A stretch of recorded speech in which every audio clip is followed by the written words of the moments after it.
Alright, so I'm Jeremy. I'm going to be talking about gun control today. So how many of you know of someone in your family who owns a gun? Alright, so we gotta get them out. So according to the NORC, which is an independent research organization based at the University of Chicago, they conduct the General Social Survey. They found that 32% of Americans either own a gun themselves or live with someone who owns a gun. And owning a gun has come under a lot of fire recently with shootings, and it's become kind of like a taboo to own a gun, and people like to press for stricter gun control and even the banning of firearms. And I'm here to talk about how gun control legislation fails to reduce gun violence. All right, so it fails to reduce gun violence because 1, current laws fail to limit the amount of gun violence. 2, the banning of the sale of firearms fails to limit people from obtaining guns. And 3, the banning of firearms prevents the people who follow the law from requiring them, while criminals are still able to gain access.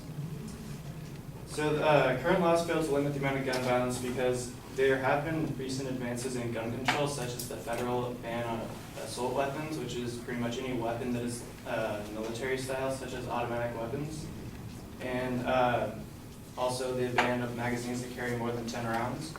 Even with those advances in gun control, there are still shootings that occur, and according to an article in the American Journal of Psychiatry, a lot of recent shootings, such as the Aurora, Colorado shooting, Tucson, Arizona, and Virginia Tech shootings, they all involved shooters who had mental illnesses, such as schizophrenia and bipolar disorder. And it was in 2013 that the CDC, which is the Centers for Disease Control and Prevention, they reported that per 100,000 population, there are only about 3.5 deaths due to firearm homicide. And that's a relatively small number to attempt to ban firearms. And that brings me to my next point, that banning the sale of firearms fails to limit people from obtaining guns.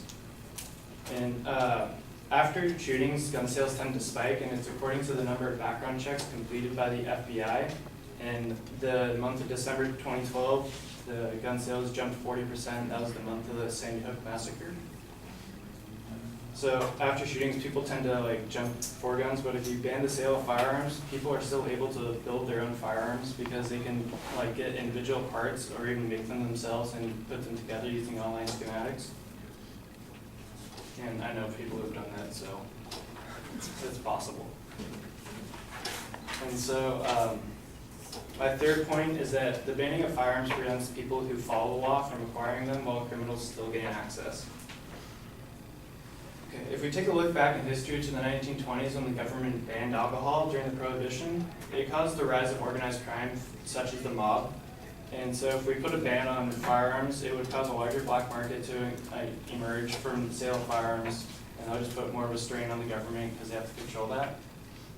And then people who actually do follow the law, they'd be left defenseless in situations where someone who acquired a gun illegally is threatening with a gun.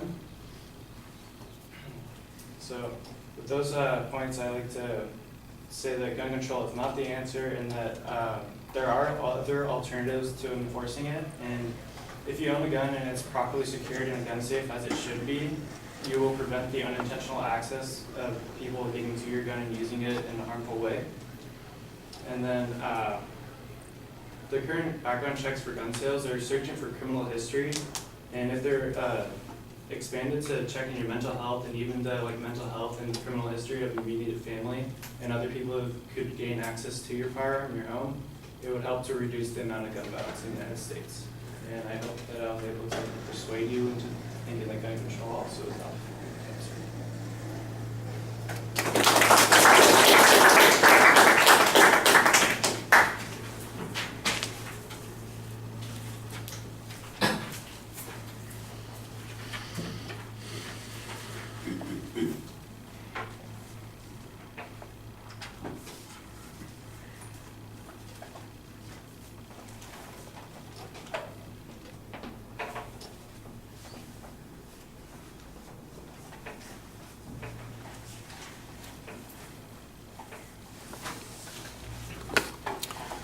All right, Jeremy, the proposition's clearly identified. I don't think there's much dispute that there's controversy on that issue. The secondary points, I thought you did a good job labeling them at the beginning of the speech and giving us a preview, but I did think that they sounded an awful lot like they were repeating the same concept with slightly different language, and so I think you need to make sure that they are in fact distinct claims and explain in the context of the argument what is distinctive about them.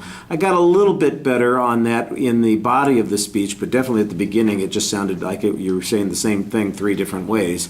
The signposting in the body of the speech was relatively clear. I did think that you explained your presumptions or your presuppositions on a couple of the arguments. There are a lot of conditional kinds of statements that you were presenting. You know, if a firearm is kept in the safe, then it's never going to be a problem like this. Or if there were a ban, you got hypothetical examples that you're using here. I think it would have been helpful to have some data where other restrictions have been put into place and they have either been ineffective or they have produced the problems that you're talking about, whether it is in other countries, whether it is in the United States at a state or local level. I think that would have strengthened the data in supporting your argument.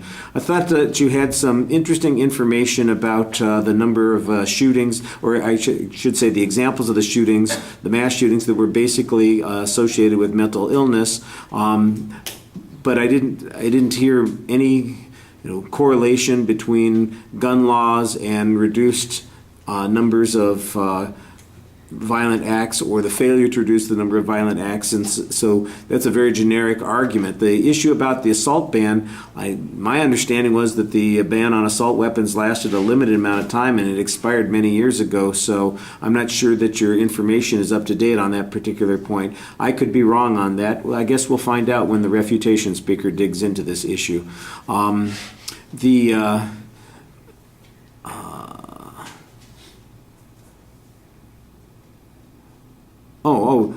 The argument, the analogy that you make to prohibition is probably reasonable, but if you're going to use prohibition, you ought to give us some data from that too. You just kind of generally refer to it instead of giving us any specific information that showed how things got worse or how much more control or power there was in those circumstances. All right, thank you.